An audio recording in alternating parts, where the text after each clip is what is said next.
Sarah Latham, she's American. Have you spoken? I mean, it's a huge family, the Saudis, so hundreds. So it's easier to find out, what's going to happen. Though, as I say, we've never had a monarch who's been on the throne so long.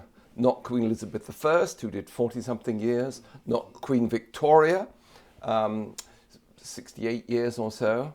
Now we've got Queen Elizabeth II, 70 years on the throne, outdistancing anything in British history. Actually, in world royal history, I think she's got a few years to go and she'll beat Louis XIV of France to become the longest monarch ever in history. And of course, that's a lot down to modern medicine. I think it's also down to the fact that she's a woman, and a healthy woman who's looked after herself, until recently kept riding, still out walking, and above all, I suppose, a woman who's had such belief in what she's got to do, that she's soldiering on, and there's no question of a regency. Edward Ford she's always seen herself as part of a system. She's never got too big for her boots.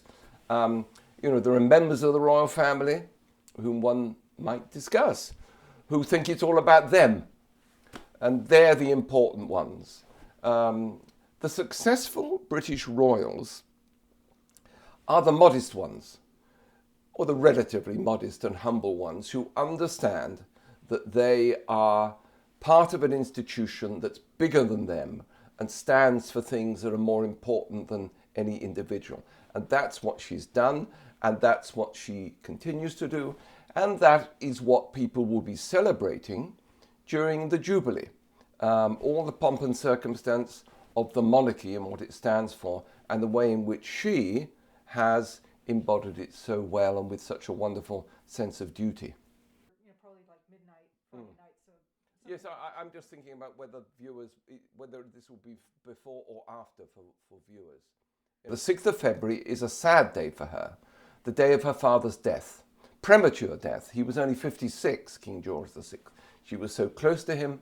It was totally unexpected. She was on the other side of the world actually carrying out duties for him. And so tomorrow is a day when, by tradition, she likes to go back to Sandringham, the country roots of the family. He was born at Sandringham. He died at Sandringham. He liked to consider himself the squire of Sandringham, not King of Britain, but he'd go out and walk the fields, shoot the game. That's what she remembers. She does that herself to a certain extent. Going right back to the roots of the monarchy. Yeah. I literally could go on yes. and on. Yeah. I mean, for example, Harry. I don't think many people back in 1952 would have anticipated the monarchy still going strong 70 years later in the next century. Even royalists would have thought, well, surely it's had its day. Then along come the swinging 60s, the Sex Pistols, Rebellion, Monty Python, pretty subversive British culture. And she's not just survived all that, she's sort of thrived above it. And I think one has to say it's down to her.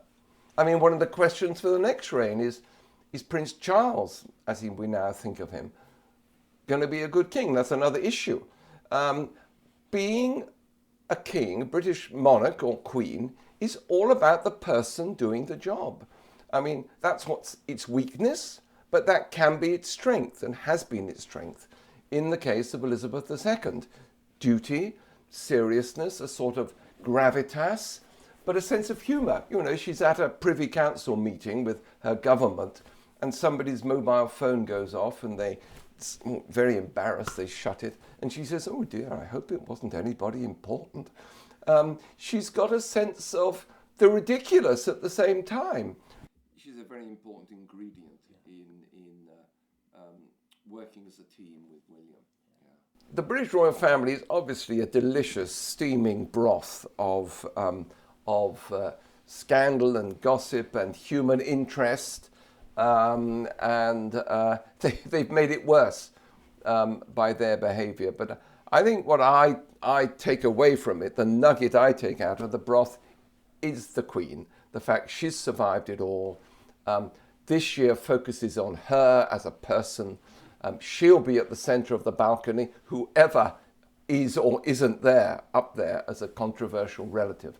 And let us for the moment celebrate this lady, all she's done for us in Britain, all she's done to bring joy to the world, to represent Britain to the world. There are 48, 50 members of the United Nations now, nation states, who've come to full nationhood under Elizabeth II. I mean, the British Empire is thought of as being a symbol of colonialism. Elizabeth II has made it the opposite.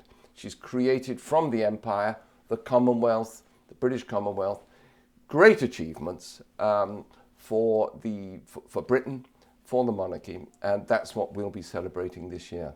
I don't talk to people of the royal blood. It's a fascinating individual. It's a controversial family, all mixed together. Irresistible. It's